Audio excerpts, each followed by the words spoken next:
Hey everyone, welcome to a brand new explainer. Today we're diving into an absolutely incredible adventure where we're going to see how a simple, everyday idea transforms into a real official law.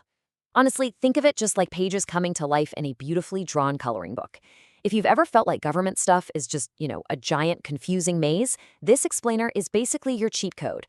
We're going to break down the legislative process step by step, taking inspiration from a really fantastic resource that makes all these complex rules super easy to understand for smart future leaders like yourselves.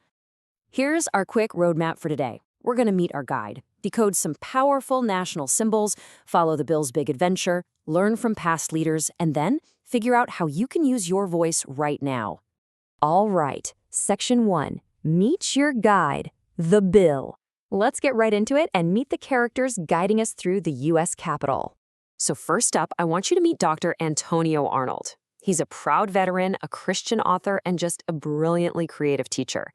He actually wrote this interactive coloring book called Bill to Law, Coloring the Constitution in Motion. You see, Antonio has spent years teaching and serving others in the military, at his church, in classrooms. And his ultimate goal? It's to help kids, just like you, grow into thoughtful future leaders who really serve their neighborhoods. He knows for a fact that being a helpful patriot starts with understanding exactly how we can all make a difference. Now take a look at this guy. This is our brave little hero, a smiling, walking bill. He is totally ready to step out on his grand quest to become an official law. Throughout this explainer, we're going to treat this whole process like a hero's journey. Because really, from that first tiny spark of an idea to the final signature, this little bill is going to show us exactly how democracy works. Moving on to Section 2, Symbols of Our Nation. Because before our hero starts his journey, we gotta understand the symbols that guide our lawmakers every single day. Let's start with the American flag. You see it all the time, right? But it's way more than just a cool design. It's a living symbol of our history. It's got 50 white stars, representing our 50 states. But symbolically, people have also described these stars as representing the heavens and our push toward really high divine goals. And those 13 stripes? That's a proud nod to the original 13 American colonies that declared independence to actually form our nation.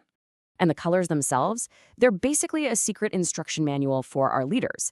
Red stands for valor and bravery, which reminds us that young community leaders have to show courage when standing up for other people. White stands for purity and innocence, and that blue field, that represents vigilance, perseverance, and justice. When lawmakers are grinding away trying to pass new rules, that blue color is right there reminding them to have the perseverance they need to just keep going. Now check this out, the scales of justice. This is another massive symbol in our government. These scales are here to remind every single lawmaker that whatever rule they make, it absolutely must be perfectly balanced and fair for all citizens. In our national legal system, justice literally means making sure everyone's voice is weighed equally. Okay, Section 3, the bill's big adventure. Get your mental crayons ready, folks, because we are coloring in the Constitution in motion. Every great law starts as just a spark, a brainstorm. The adventure kicks off when a community, maybe kids, families, or teachers, spots a problem. Maybe it's about safety at a crosswalk or fairness in a local park. Once they identify that need, a helpful legislator steps in and officially writes that bright idea down. This is called drafting the bill, and it's basically page 1 of our hero's journey. Once it's drafted, our hero travels through the government kind of like a train, stopping at different stations. First stop, it gets filed and placed on the official calendar. Next, the Speaker of the House assigns the bill to a specific committee. This is where a smaller group of lawmakers studies the bill really closely before it gets sent to the big chambers for an actual vote. Now, in those larger rooms, like the Senate chamber, lawmakers have to carefully debate the rules. And guys, this is where true leadership comes in, because being a leader requires active listening. Lawmakers absolutely must listen carefully to their neighbors and their peers to make sure this bill is actually going to solve the problem fairly. So after all that active listening, teamwork, and a whole lot of compromise, the bill hits a massive milestone. The House and the Senate finally vote to approve the amended bill. Look at the lawmakers clapping here. It takes a ton of teamwork to turn a good idea into a helpful new rule. The ultimate stop on this quest? The White House. Here, the president reviews the bill, and they have a huge choice to make. They can either officially sign it, which instantly makes it a law, or they can choose to veto it, which means sending it right back to Congress. Okay, but here's a totally wild fact for you. What happens if the president just leaves the bill on their desk. Like they don't sign it at all. Well, there's this thing called the 10-day rule. If the president holds the bill for 10 days, excluding Sundays, by the way, without signing or vetoing it, our little hero actually wins its quest anyway and automatically becomes a law. It's such an amazing little quirk in the system. Section 4. Learn from past leaders. To be great leaders today, it really helps to look back at the incredible teamwork of the past. Let's look at 3 heavy hitters from history who act as great mentors. First, James Madison. He's known as the father of the Constitution because he used incredible perseverance to help draft our foundational rights. Then we have Henry Clay, famously called the Great Compromiser. He was always brokering these major legislative deals in the 1800s. And finally, Daniel Webster, a really powerful speaker who defended the Union and shaped a lot of early American legal thought. Here's the bottom line. These historical lawmakers, they definitely did not always agree.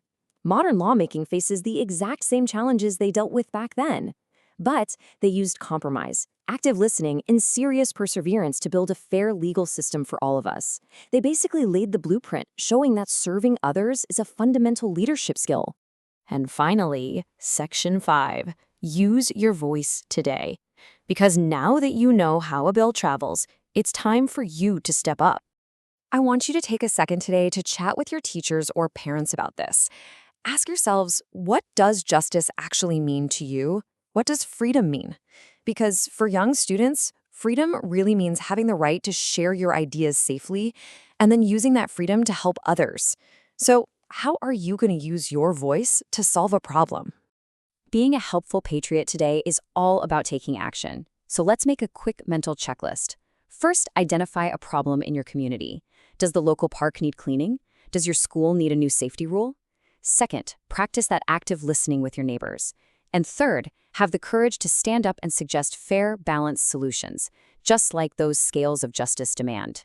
And honestly, you can literally start right now. You can draft your own bill at home, or even hold a mock debate right in your classroom. Teachers, you can totally guide this. Give your students a simple script to practice. Someone says, I propose a bill for a longer recess. Who agrees? And someone else says, actually, I disagree. We need that time for reading. Let's compromise. Set up a mock committee, debate it, and hold a vote. All right, I've got a challenge for you to get those creative juices flowing. Grab some colors and draw a picture of your favorite historical lawmaker. Or better yet, map out an imaginary neighborhood law. You could even write up a printable pledge committing to some community service.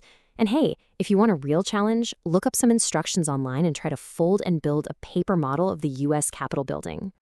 At the end of the day, democracy needs people who actually care. But before we wrap up, pop quiz time. Answer out loud. How many days does the president have to sign a bill before it automatically becomes a law? Did you say 10 days? If so, you are officially ready for Congress. So my final question to you is, what local problem will you choose to fix first? Keep learning, keep listening, and keep leading. Catch you next time.